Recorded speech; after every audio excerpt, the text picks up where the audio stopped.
आप सभी भक्तों का मेरे YouTube चैनल राधे कृष्ण में हार्दिक स्वागत। दिन मंगलवार, तारीख 2 जुलाई 2024, आषाढ़ मास, कथा अध्याय 10। जय श्री हरि विष्णु भगवान की जय, जय लक्ष्मी नारायण भगवान की जय। तब सागर ने औरव को संबोधित करते हुए कहा, हे आदरणीय ब्राह्मण, आपने मुझे चारों वर्णों और चारों वर्णों के कर्तव्यों का वर्णन किया है। अब मैं आपसे उन धार्मिक नियमों के बारे में सुनना चाहता हूँ जिनका पालन प्रत्येक मनुष्य को व्यक्तिगत रूप से करना चाहिए, चाहे वह अविभाज्य हो, कभी कभार हो या स्वैच्छिक हो। इनका वर्णन मुझसे करो, क्योंकि हे भृगुवंशी, तुम्हें सब बातें ज्ञात है। इस बार औरवा ने उत्तर दिया, हे राजन, जो कुछ तुमने पूछा है मैं तुम्हें वह बताऊंगा, अर्थात वह अनिवार्य और सामायिक अनुष्ठान जो मनुष्य को करने चाहिए, तुम उनमें उपस्थित रहो। जब पुत्र का जन्म हो तो उसका पिता उसके लिए जन्म के समय की सभी रस्में तथा अन्य सभी आरंभिक संस्कार तथा श्रद्धा आदि कर्म करे जो समृद्धि का स्रोत है। वह पूर्व दिशा की ओर मुख कर बैठे हुए 2 ब्राह्मणों को भोजन कराए तथा अपनी समर्था के अनुसार देवता और पितरों के लिए बलि अर्पित करे। वह अपने हाथों से उस भाग से जो देवताओं के लिए पवित्र है अथवा प्रजापति के लिए पवित्र है, दही, जौ और बेर से मिश्रित मांस के गोलों को पितरों के सामने प्रस्तुत करें। प्रत्येक सौभाग्य के अवसर पर ब्राह्मण को समस्त आहुतियाँ और परिक्रमाओं सहित ऐसा श्राद्ध करना चाहिए। इसके बाद जन्म के 10वें दिन पिता को अपने बच्चे का नाम रखना चाहिए, जिसका पहला नाम देवता का होगा, दूसरा नाम मनुष्य का होगा, जैसे शर्मन या वर्मन। पहला नाम ब्राह्मण के लिए उपयुक्त होगा, दूसरा योद्धा के लिए, जबकि गुप्त और दास नाम वेश्यों और शूद्रों के लिए सबसे उपयुक्त होंगे। नाम अर्थहीन नहीं होना चाहिए, यह अभद्र, बेतुका, अशुभ और भयावह नहीं होना चाहिए। इसमें अक्षरों की संख्या सम होनी चाहिए। यह न तो बहुत लंबा होना चाहिए, न बहुत छोटा, न बहुत ही लंबे स्वरों से भरा होना चाहिए, बल्कि इसमें उचित अनुपात में छोटे स्वर होने चाहिए और उच्चारण में सरल होना चाहिए। इसके बाद तथा आगामी दीक्षा संस्कारों के बाद शुद्धि प्राप्त युवक को अपने आध्यात्मिक गुरु के निवास में वर्णित विधि से धार्मिक ज्ञान प्राप्त होता है। जब वह अपनी दीक्षा समाप्त कर ले और अपने गुरु को विद्या दान दे तो जो व्यक्ति गृहस्थ जीवन में व्यतीत करना चाहता है उसे विवाह कर लेना चाहिए। यदि वह विवाहित अवस्था में प्रवेश करने का प्रस्ताव नहीं रखता तो वह अपने गुरु के साथ एक छात्र के रूप में रह सकता है।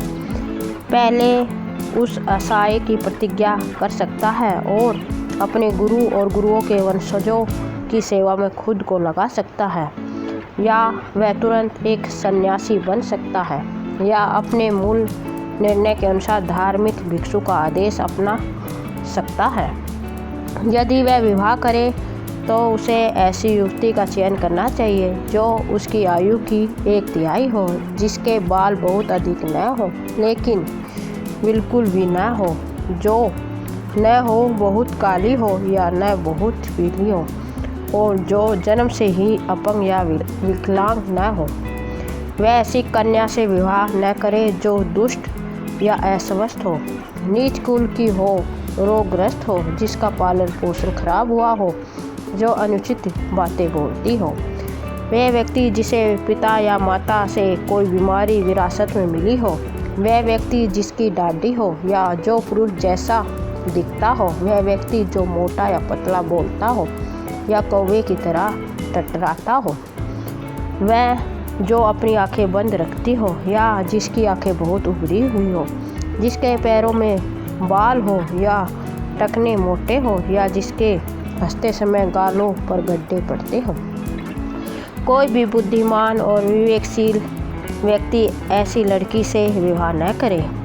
किसी विचारशील पुरुष को ऐसी लड़की से विवाह नहीं करना चाहिए जिसकी त्वचा रूखी हो, या जिसके नाखून सफ़ेद हो, या जिसकी आंखें लाल हो, या जिसके हाथ पैर बहुत मोटे हो, जो बौनी हो या जो बहुत लंबी हो, या जिसकी बोहाई मिलती हो, या जिसके दांत दूर दूर हो और जो दांतों के समान हो, ग्रस्त हो। ऐसी युवती से विवाह करना चाहिए जो उसकी माता से कम 5 अंश तथा पिता से 7 अंश की दूरी पर हो, तथा वह विधि द्वारा निर्धारित रीति से विवाह करे।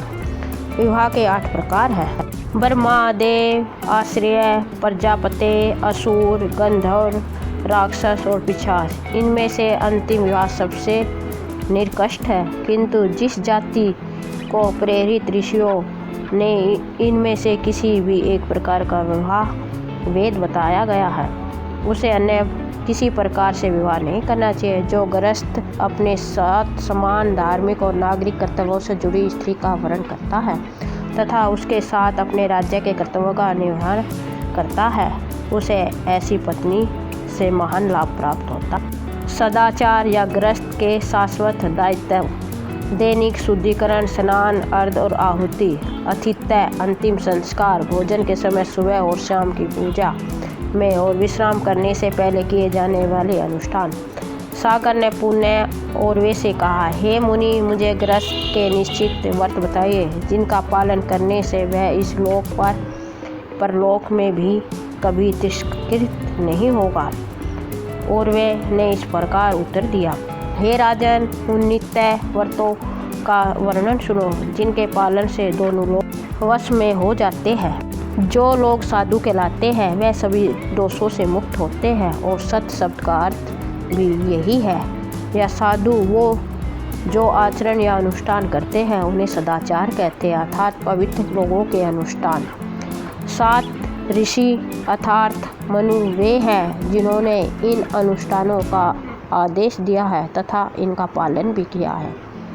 बुद्धिमान व्यक्ति को चाहिए कि वह ब्रह्म के मुहूर्त में सूर्योदय से लगभग 2 घंटे पहले तीसरे पहर में जाग जाए और शांत मन से जीवन के 2 विषयों पुण्य और धन का तथा उनसे असंगत न होने वाले विषयों का ध्यान करे। उसे इच्छा के बारे में भी सोचना चाहिए, क्योंकि वह अन्य 2 इच्छाओं के साथ संघर्ष नहीं करती है, और इस प्रकार अच्छे या बुरे कार्यों के अदृश्य परिणामों का प्रतिकार करने से के उद्देश्य से जीवन के तीनों लक्ष्यों पर समान उदासीनता के साथ विचार करना चाहिए। यदि धन और कामना से पुण्य में बाधा पड़ती है हो तो उसे उनसे दूर रहना चाहिए। यदि पुण्य या धार्मिक कार्यों से दुख होता है, संसार द्वारा उनकी निंदा की जाती है, तो उनसे दूर रहना चाहिए। उठकर उसे सूर्य को ओर देना चाहिए और फिर दक्षिण पूर्व दिशा में धनुष की एक गोली या उससे अधिक की दूरी पर गांव से दूर कहीं भी प्रगति की अशुद्धियों को दूर करना चाहिए। पैर धोने के बाद जो पानी बच जाए उसे घर के आंगन में फेंक देना चाहिए। बुद्धिमान पुरुष न तो अपनी छाया पर, न वृक्ष की छाया पर, न गाय पर, न सूर्य पर, न अग्नि पर, न वायु पर, न गुरु पर, न तीनों वर्णों के मनुष्यों का मूल त्याग करता है। न तो वह जूते हुए खेत में, चरागाह में, न लोगों के बीच में, न किसी मुख्य मार्ग पर, न पवित्र नदियों आदि में, न किसी झरने के किनारे, न शवों को जलाने के स्थान पर, न कहीं निकटवर्ती स्थान पर मूल मर्थ त्यागेगा। दिन में जब वह किसी संकट में न हो तो वह उत्तर की ओर मुँह करके उन्हें पवित्र करे। रात में जब वह किसी संकट में न हो तो दक्षिण की ओर मुँह करके पवित्र करे। उसे यह कार्य चुपचाप और बिना किसी देरी के करने चाहिए। अपने सिर को कपड़े से और ज़मीन को घास से ढकना चाहिए। स्वच्छता के लिए उसे चीटी के टीले, चूल्हे के बिल, पानी, घर की मिट्टी, घर की लिपाई के लिए उपयुक्त मिट्टी, कीड़ों द्वारा फेंकी गई मिट्टी या हल द्वारा उल्टी गई मिट्टी नहीं लेनी चाहिए। शुद्धिकरण के लिए उसे ऐसी सभी प्रकार की मिट्टी से दूर रहना चाहिए। मूल त्याग के बाद 1 मुट्ठी पर्याप्त है। मल त्याग के बाद 3 मुट्ठी, फिर 10 मुट्ठी बाएं हाथ पर मलना चाहिए और 7 मुट्ठी दोनों हाथों पर मलना चाहिए। फिर वह अपने मुख को शुद्ध जल से कुल्ला करे, जो न तो दुर्गंध युक्त हो, न झाग युक्त हो, न बुदाने वाला हो, और अपने पैरों को पुण्य मिट्टी से अच्छी तरह धोकर साफ करे।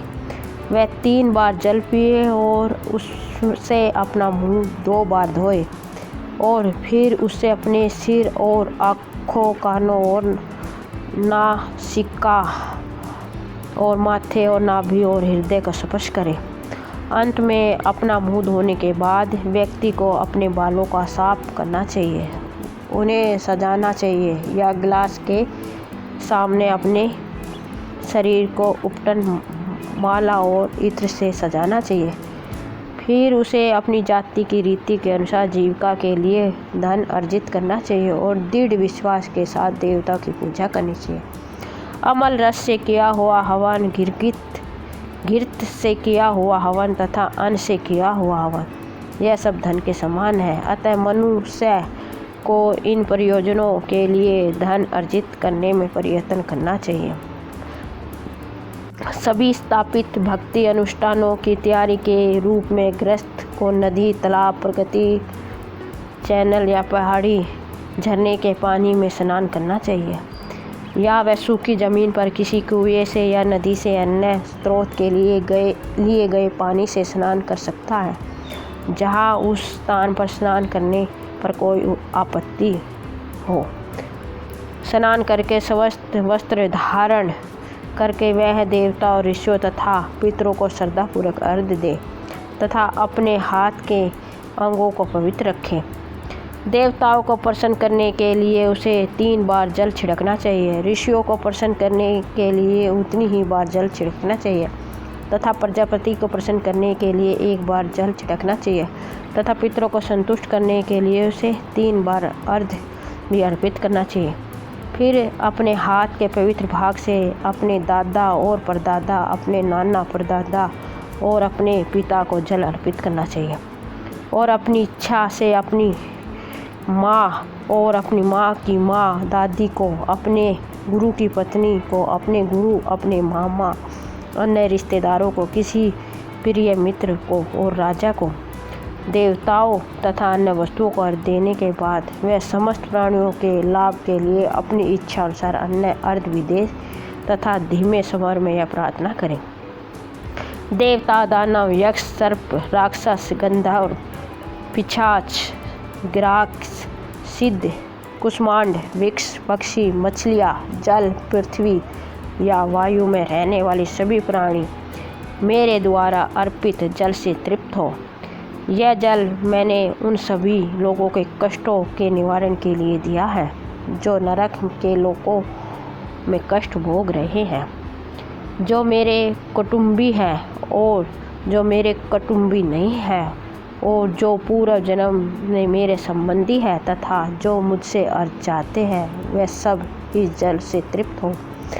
मेरी ओर से प्रस्तुत यह जल और तिल उन सभी लोगों की भूख और प्यास मिटाए जो इन कष्टों से पीड़ित है, चाहे वे कहीं भी हो। हे राजन, मैंने जो जल का वर्णन किया है उस प्रकार से अर्पित किया गया जल समस्त जगत को तृप्ति प्रदान करता है, और वह निष्पाप मनुष्य जो विश्वास की निष्कपटता से इन स्वैच्छिक आहुतियों को अर्पित करता है, वह सभी प्राणियों को पोषण प्रदान करने से मिलने वाले पुण्य को प्राप्त करता है। फिर अपना मुंह धोकर उसे अपने दोनों हाथों को जोड़कर माथे से स्पर्श करते हुए इस प्रार्थना के साथ सूर्य को जल अर्पित करना चाहिए। विष्णु के तेजस स्वरूप को नमस्कार, जगत के शुद्ध प्रकाशस को नमस्कार, कर्मों के फल देने वाले सावित्री को नमस्कार। इसके बाद उसे घर की पूजा करनी चाहिए, अपने कुल देवता को जल, फूल और धूप अर्पित करना चाहिए। इसके बाद उसे ब्रह्मा को अग्नि से आहुति देनी चाहिए, जिससे पहले कोई अन्य अनुष्ठान नहीं किया जा सकता। प्रजापति का आह्वान करके उन्हें अपने ग्रह देवता कश्यप अनुमति को आदरपूर्वक आहुति देनी चाहिए।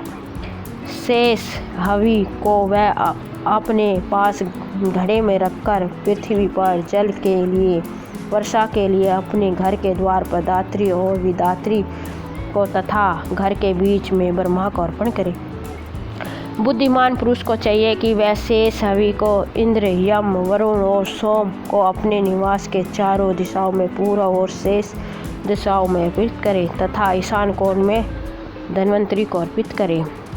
इस प्रकार घरेलू देवता की पूजा करने के बाद वह शेष का एक भाग सभी देवताओं को अर्पित करे, फिर उत्तर पश्चिमी दिशा में वायु को, फिर सब दिशाओं में तीज के बिंदुओं तक, ब्रह्मा तक, वायुमंडल तक, सूर्य तक, सब देवताओं तक, सब प्राणियों तक, प्राणियों के स्वामियों तथा पितरों तक, गौधूली तक।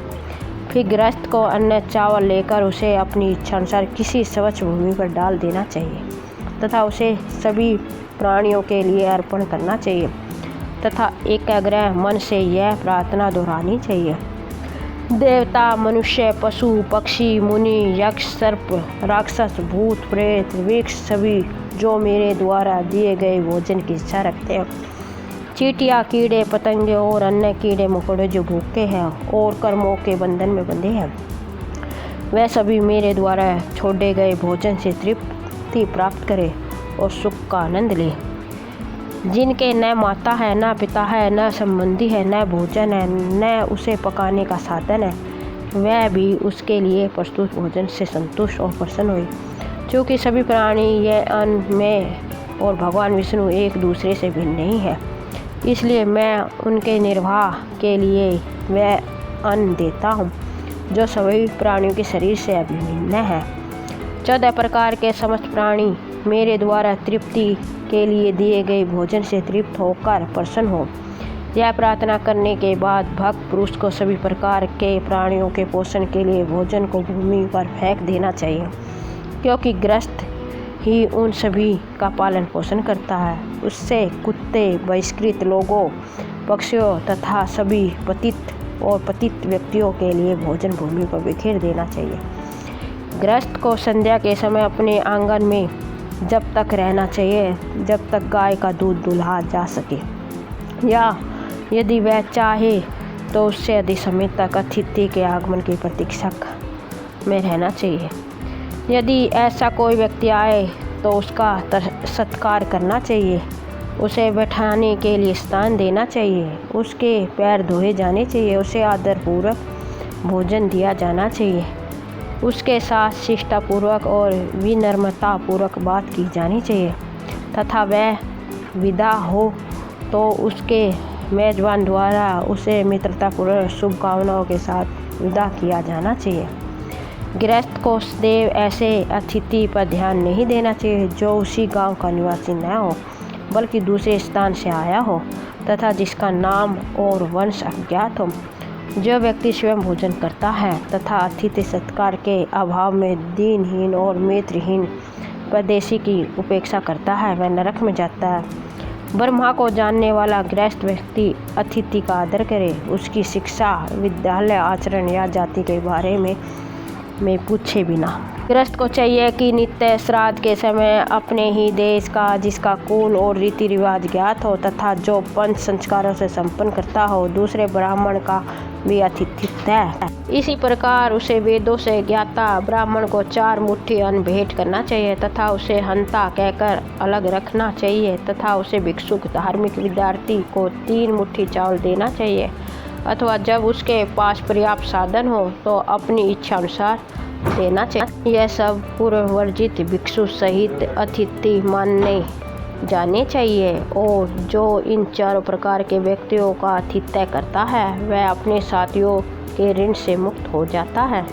जो अतिथि किसी घर से निराश होकर अन्यत्र चला जाता है वह अपने पापों को उस भवन के स्वामी पर डाल देता है तथा अपने साथ उस गृहस्थ के पुण्य भी ले जाता है। ब्रह्मा, प्रजापति, इंद्र, अग्नि, वसु, सूर्य अतिथि के रूप में उपस्थित रहते हैं और उसे दिया गया भोजन ग्रहण करते हैं। अतः मनुष्य को अतिथि सत्कार के कर्तव्य का पालन करने में प्रयत्नशील रहना चाहिए, क्योंकि जो अतिथि को कुछ दिए बिना ही अपना भोजन खा लेता है वह अधर्म को ही पालता है। इसके बाद गृह स्वामी को अपने पिता के घर में रहने वाली विवाहिता, कन्या, रोगी, गर्भवती स्त्री, वृद्ध और घर के बच्चों के लिए भोजन का प्रबंध करना चाहिए और तब वह स्वयं भोजन कर सकता है। जो व्यक्ति इनके बिना खा लेता है वह इस जीवन में पाप का दोषी होता है और जब वह मरता है तो उसे नरक में कप खाने के लिए दंडित किया जाता है।